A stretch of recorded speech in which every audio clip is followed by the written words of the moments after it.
આ તમારો ભાઈ ગોપાલ ઇટાલિયા હમણાં થોડા વર્ષ પહેલા જમાદાર હતો, પોલીસ કોન્સ્ટેબલ તરીકે નોકરી કરતો હતો. એવા મોટા 8 પાસ ને 9 પાસ ને 10 પાસ ને કદાવર નેતાને સલામું મારતો હતો તમારો ભાઈ. પછી નિર્ણય કર્યો કે 8 પાસ ને સલામ મારવા કરતા હું એ જગ્યાએ હોઉં તો કેવો રૂપાળો લાગુ. મેં નિર્ણય કર્યો કે નથી કરવી આ નોકરી. હાલો રાજકારણમાં.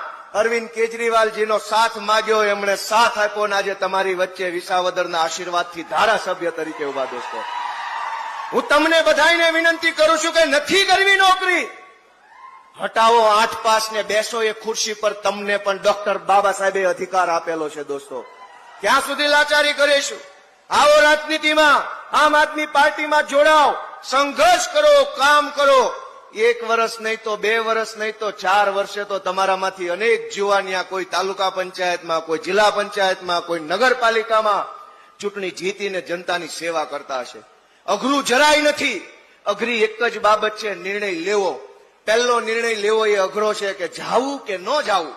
આ નિર્ણય લેવો અઘરો છે. એક વખત નિર્ણય લીધો કે લાચારી છોડી દઈશ, નિડરતા પકડી લઈશ અને આમ આદમી પાર્ટીમાં જોડાઈશ તો પછી કોઈ રોકી શકે એમ નથી. દોસ્તો,